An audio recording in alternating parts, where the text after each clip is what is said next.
Omniverse. I am Joe Bear.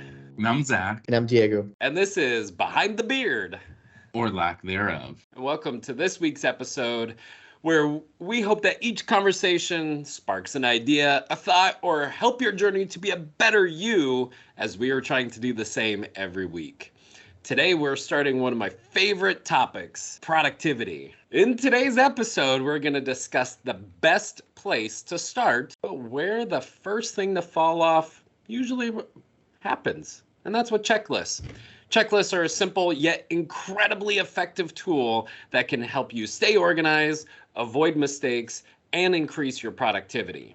But before we get there, I have a productivity thing that I always do. And maybe it's not that productive, but I am a productivity checker of my deliveries. I want to know, how fast is this pizza delivery coming? Is it in the oven? Is it in the car? What is the ETA? Is my package from Amazon really going to be here by 7 p.m.? That 10 stops away feature, I know, sorry, Diego, you maybe can't relate to this one, but the 10 stops away feature, I don't know, Joe, if you've ever tapped into that one, but you can literally watch their dot on Amazon get closer to your house. And that's made for me. I don't know, Jeff, I guess you said Zach needs this. And it really plays into me being obsessed with tracking. So are you all the same way? Or is it just me? I'll jump in here. No, I am not. I forget I order stuff on Amazon.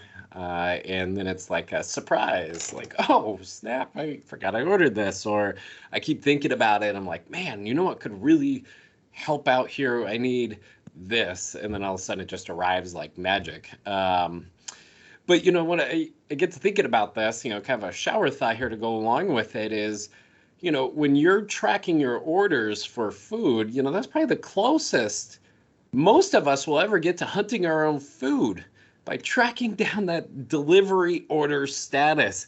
You know, in today's day and age, right? You know, we don't go out there. We just track it down. And there is some power and fun behind it, like you're saying there, Zach. But I don't do enough ordering of food online to go hunt down my own food.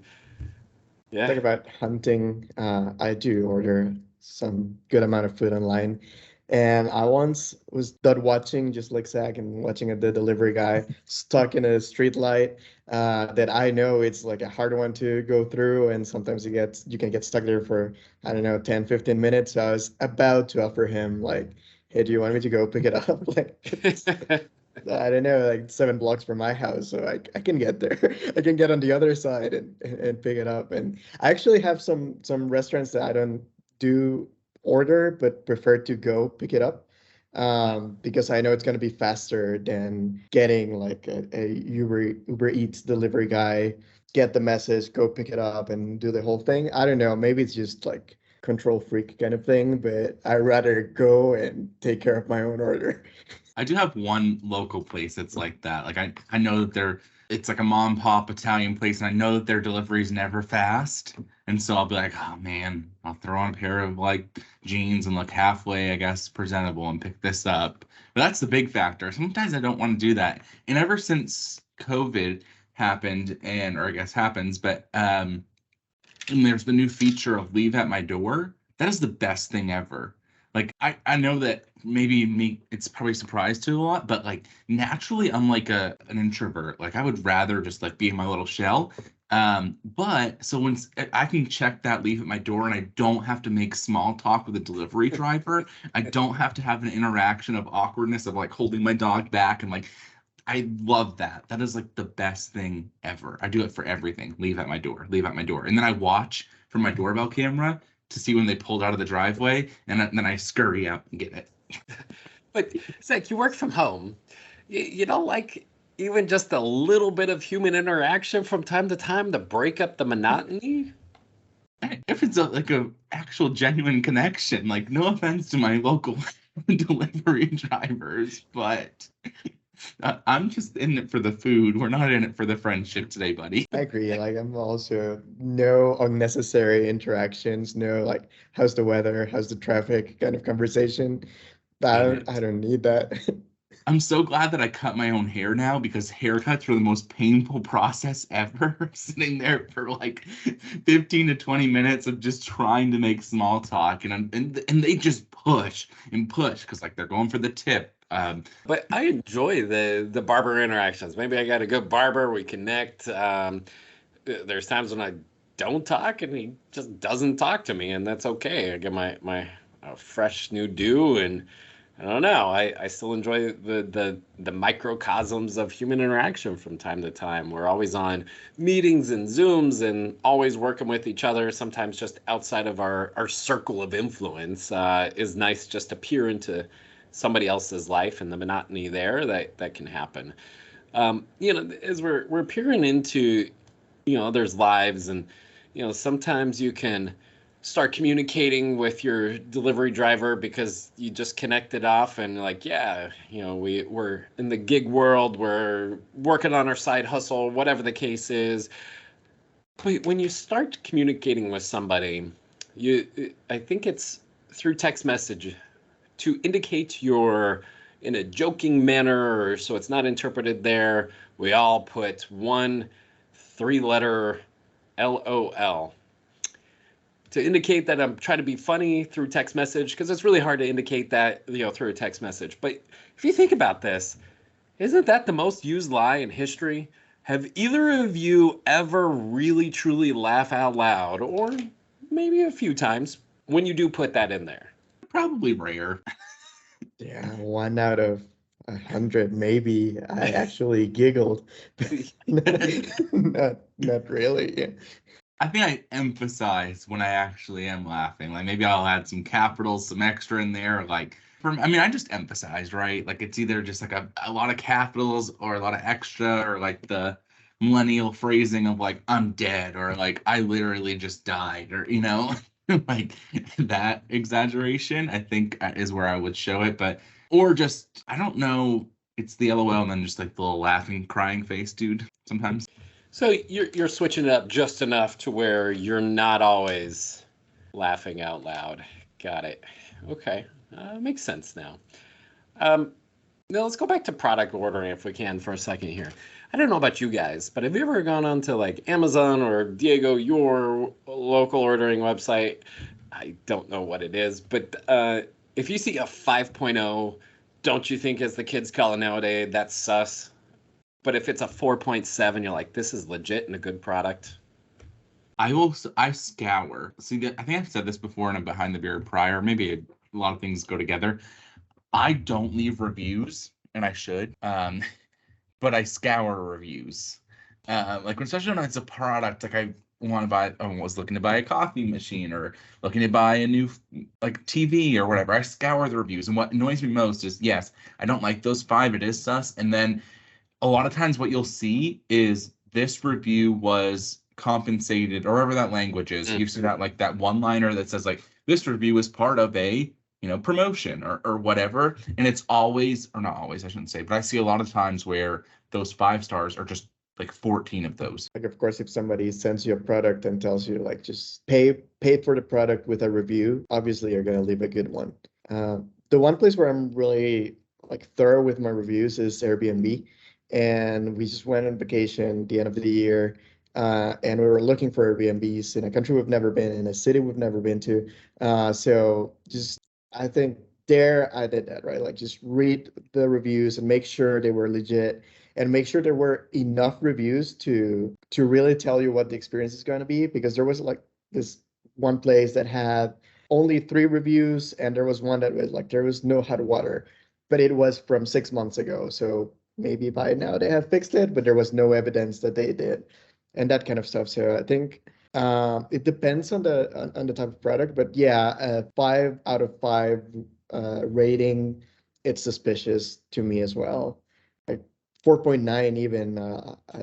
I'd rather go to 4.9 than Yeah. a 5 out of 5. And I think about it this, you can pay for any kind of service. I could pay for raters to come in and say, I want my product to be a 5.0, and I got now 3,000 ratings on this brand new product. and I'm a 5.0. Like, it just doesn't make sense there. But, part of what we're doing here is we're going through our checklists of what we accomplish to order something, track something down, or really just how we keep ourselves organized. As part of our productivity series here, and we really just want to start with the power of probably the most basic thing that we can do, and probably where we all start off with, I don't know about you guys, power of a notebook and a checklist. There's so many fancy tools out there now, and there's some just real basic ones, Word, Excel, Google Docs, whatever the case is. But just the power of a checklist to really make sure that you're getting your work done, right? All of those items that are out there that improve the workflow, I can prioritize by writing everything down, 1, 2, 3, 4, 5, and then I'm able to get through some of this really quickly. Or I may have a short to-do item, or I can just hammer it out there, kind of go with that snowball methodology of start small and then work up to the big one, or maybe more of the avalanche where it's like the big, hard, complicated one. I'm going to go knock that out, and then as my day goes on, I'll get through to the easier, simpler projects itself. A lot of it is just by the day of, okay, here's how I'm feeling. What are both of your styles as far as a checklist go? Do you use them? Do you use tools? What's your thought philosophy? I'm old school. I can't really show it because the camera doesn't really show when you pull up something, but I have a planner. So like every day, like on Monday, I go through and I list out all of my meetings because, it's that human nature. You'll read it a lot, like their satisfaction in just doing that little check mark, right? And then, so like that's one half of my planner. And the other half are like my daily items I need to check off and get done. And so it's glaringly obvious when I have to I put a circle next to it if I didn't get it done. And then it kind of just taunts me as I look over because it's right to my left all day. And it's just that taunting side of like, you didn't do this. So that's my biggest thing. I don't really do any technology checklist or anything besides maybe a reminder here or there, but it's mainly all just my planner. How about you, Diego? Yeah, same for me. I'm pen and paper kind of guy for the checklists at least.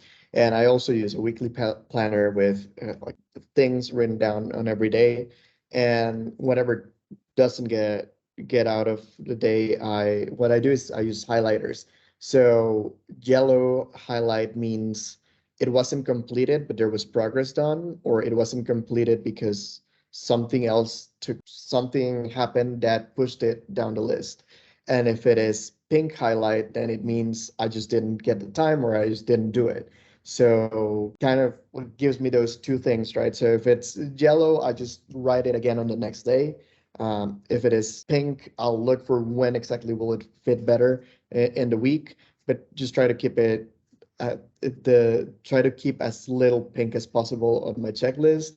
And that's how I work it. And I also work it on Mondays, but also every day I do a review, and whenever something comes up, try to put them on the days that it fits better in, right? So, and to talk about the order of the things on the checklist, which is another thing that you mentioned, Joe, and a few episodes ago, I was talking about this productivity app that was using the data from my Apple Watch to tell me which times of the day were best for a certain type of tasks. So I found that mornings I'm good at creative stuff, and also in the evenings. But then like from 10 a.m. to 3 p.m., I'm just not creative. So I try to put like all of the tasks that don't require creativity on that part of the day.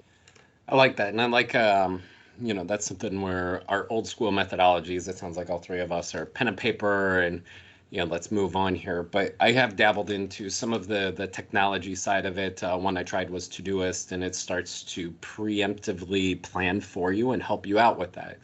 I like it because it takes the brain power out of here's the list I need to get done. Here is what I can focus in on. So that way I have creativity time, state of flow time. Here's what I need to get done during that point.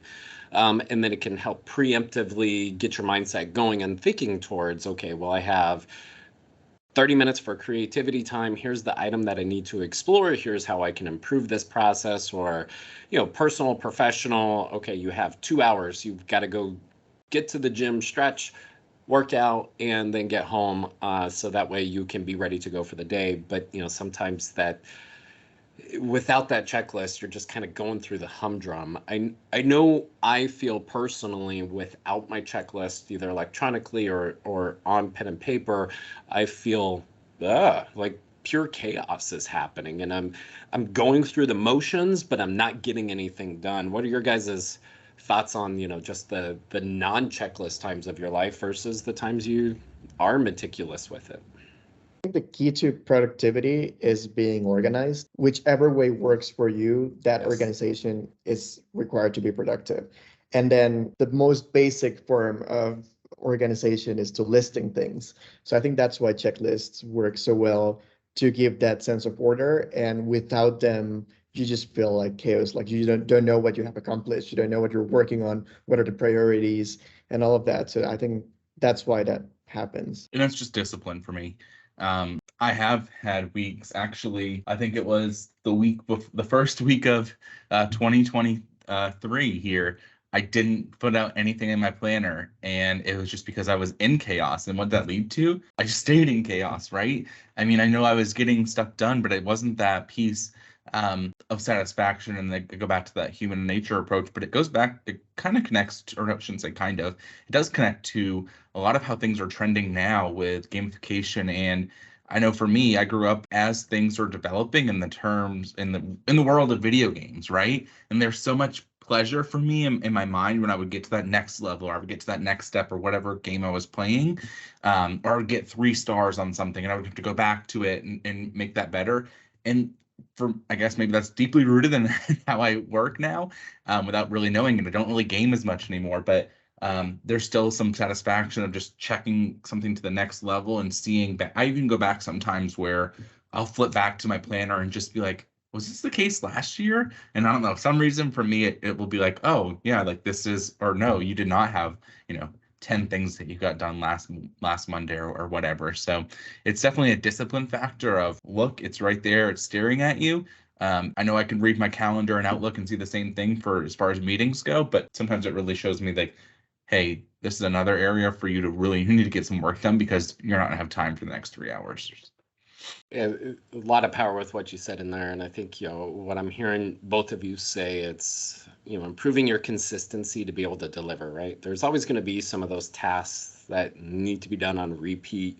As we continue to look on improving upon ourselves and the organizational structure as far as automation goes, those things that are done on repeat, we are aware of them, but we're not formalizing them to be able to put into a standard practice of how do we automate this or optimize this task that needs to be completed.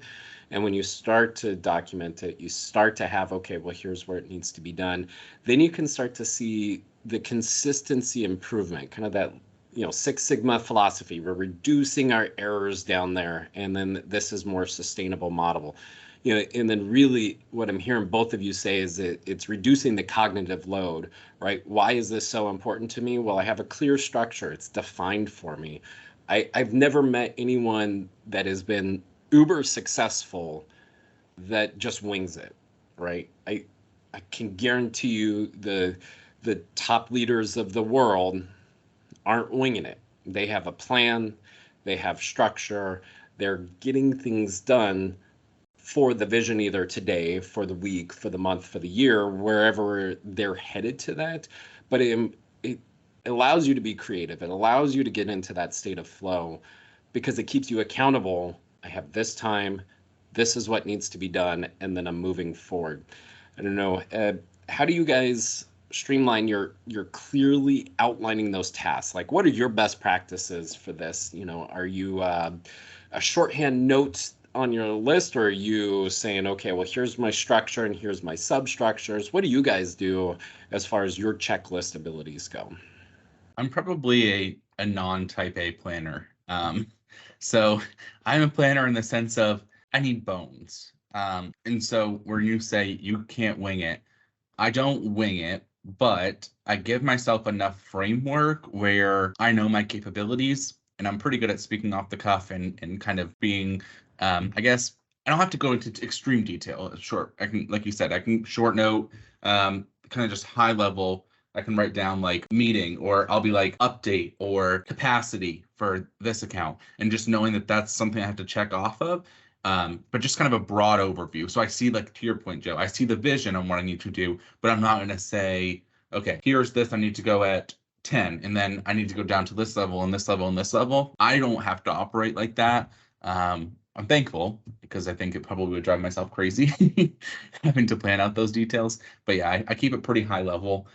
More so just reminders for me. What about you, Diego? Yeah, unless it is something super complex, or I don't know, but I don't do subtasks either, just the bones of the main tasks. And at least on my planner, it's the main tasks. There might be some other documents, and there it might be online, where I have different steps or different things that need to get done. Like, for example, for social media content, the way that we have it planned out, and we have which goes into which network and in which format. So all of that isn't in my weekly planner, right? Because that would be crazy, maybe. And it will take too much space, and probably will need like a big size planner to do that. But I just have the outline, the bones in that weekly planner. And the one thing that I do is to structure the priorities, right? To make sure the ones at the top are the most important ones, and just keep it lowering the priorities as they go down. And just because I think visually, like, the first thing that you're looking at is going to be the top of the list. So I know that's what's really important to get accomplished on that day. And I think that's my structure. How about you, Joe? I think I'm a blend of both, right? There's some topics where I know I'm super strong on. I just need a quick highlight reminder to go do it. Here's plan A, right? Or here's task A, and I know what I need to do with that. And then there's some where I think there's some levels of challenges that I need to get through. And so then I am, listing out my high level topics, and it kind of helps me get down to some of the subroutines or subtasks within there. So that way I'm clearly defining that for myself. And then maybe, I'm able to break it down to a level of tasks where it's, okay, I've got 5 tasks. I'm not the expert here or there. And then I'm saying, hey, Diego, I need help with this communications. Hey, Zach, from your abilities, you would get this done faster. Would I be able to partner with you on that? So I think that's really where I come down to is it just depends on what is out there. If it's a brand new item to me, I'm detailing it because that's how I learn as well. As I need to see it, I need to read it, I need to review it. So I kind of combine that with there. But I also look at it as I track all my workouts at the gym and all my weights, and I look at it as a progressive overload. So if I don't track that completion status of moving forward, then I can't look back on that of how did I progressively improve. So then that way I can go back, like you said, Zach, flip back through there. Well, what happened last year? And all of a sudden I'm seeing it there. But if I just have a top level highlight, like, well, what did I mean by that? I do that. So, it's a little bit more of a, how do I recall this? How do I bring that up? And how do I offload that remembering of this specific problem, task, whatever the case is? So I'm a little bit of a hybrid. Yeah. Do you think that like reduces you, one, forgetting something, but two, then just reducing errors? Because you brought up a good point, which I totally do. Vulnerable, but I'll read back to a note or something, and I will have those moments where I should have been more detailed, and I'll be like, what did you even mean? Like, what does that even, what? And then something will trigger it, right? Thankfully, hopefully, maybe something will trigger it, but maybe too late. So how do you think it helps memory jogging, but do you think that it also has proven to help either errors repeating themselves or errors from happening? Yeah, great question there. I think one, it's going to help discover new errors as you get through the cognitive bias of my memory itself, right? I'm always going to remember it was a little bit better than probably what it was. That's human nature upon itself. So that way we can get through there a little bit cleaner. But really, I think it's preventative maintenance is how I look at it for myself. I take a lot of pride within the output, so to speak. I don't want to be stuck in busy work all the time. I mean, there's always going to be a little bit layer of that, but I do want actions over productivity. So I want to see some big cognitive change, but I know there are lots of steps to get there. But to get there, have to put it down on my checklist. So there's been super helpful tools out there that I've utilized, from a work standpoint. Here at Omni, we've used several of them along the pathway, and they've all had pros and cons to them all. And it's just finding one that we like. From a business standpoint and a personal standpoint, there's just so many great tools out there to learn and to recall from. Probably my favorite out there from a tool standpoint is Todoist. It's just a task management app that allows you to create organized checklists for all types of uses, personal and professional as well. And it has templates, which I like as well.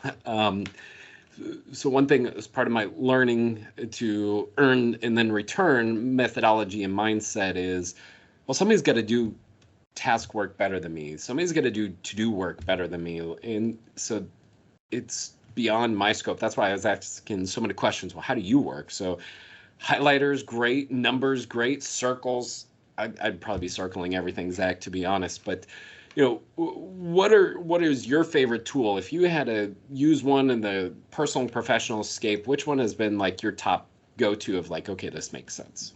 I've used Asana, Trello, Todoist for Microsoft now.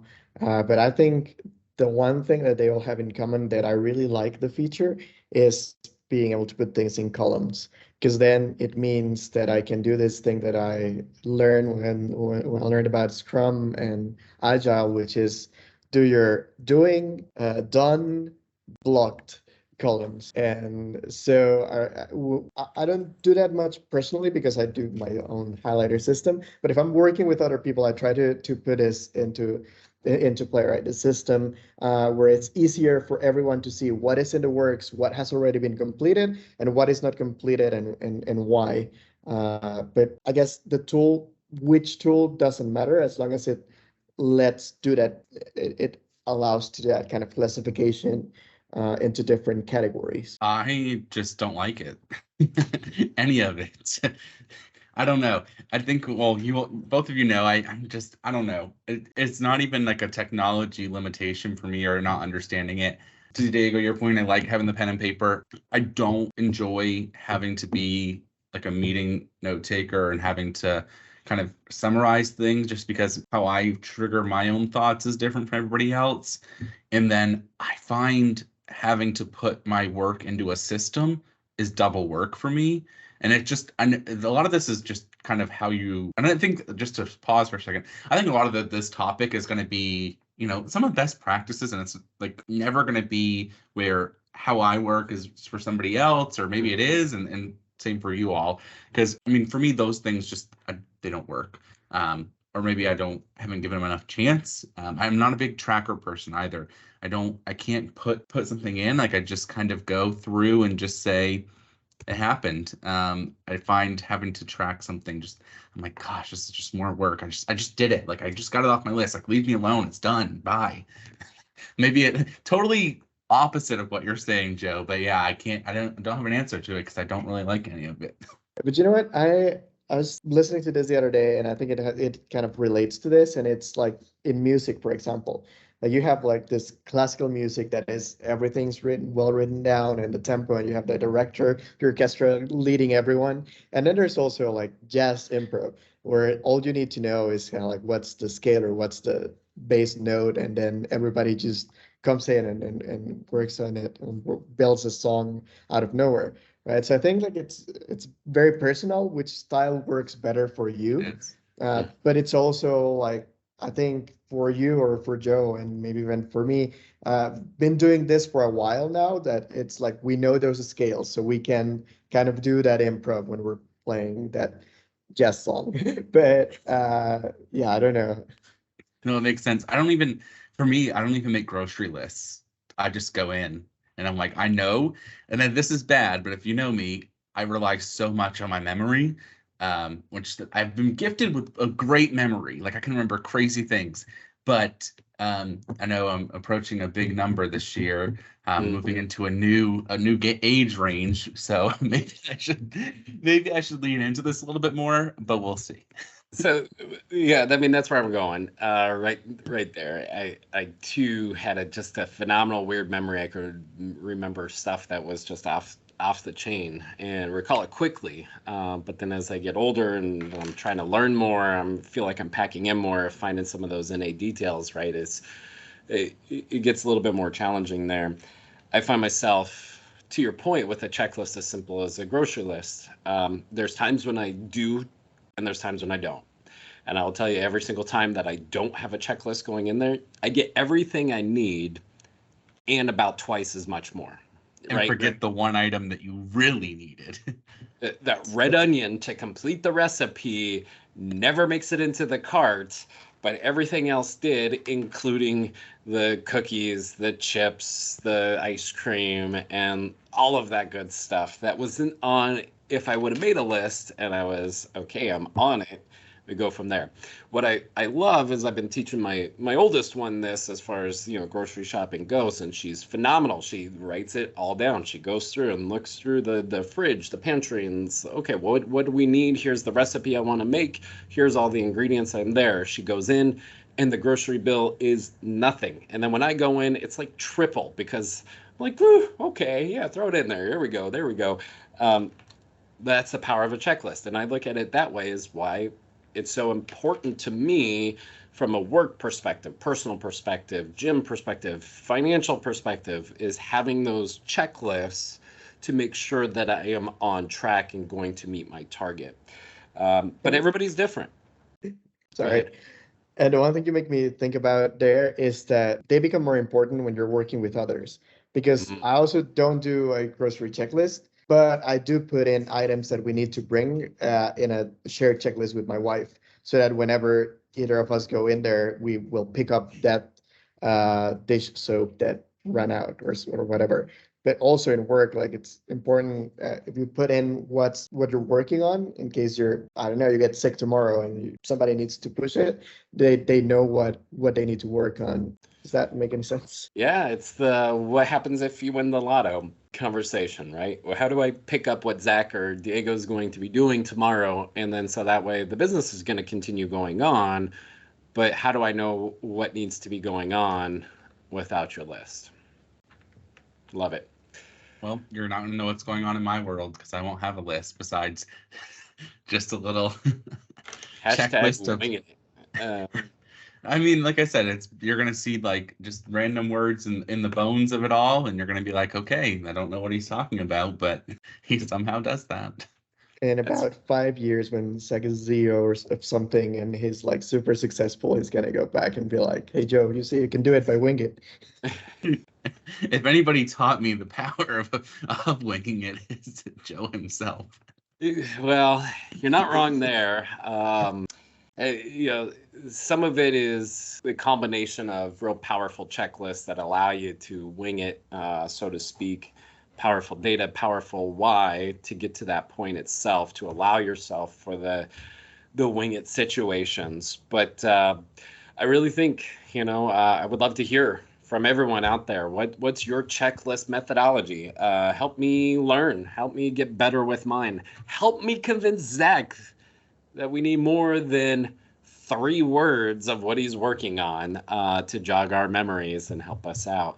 Send that over to btb@oiteam.com. Well, this has been a great conversation.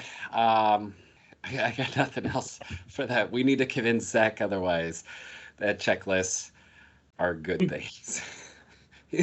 And he too will get old like us one day and need the power of a checklist to get through it all. And this here for our power of a checklist from the author of Eat That Frog, Brian Tracy. The checklist is one of the most high-powered productivity tool ever discovered. As always, Omniverse, #keep learning and let us know what you're learning about too. Please like and subscribe to our channel for more great content. And if you'd like to reach out to us, we'd welcome you to email us at btb@oiteam.com. Let us know your favorite checklists. And next week, Please join in on our conversation as far as our productivity series go, and we're going to dive into the state of flow. I am Joe Bear, and for my co-hosts Zach and Diego, this is Behind the Beard. Hashtag Omniverse to the moon. Cut. That was bad. I lost my flow.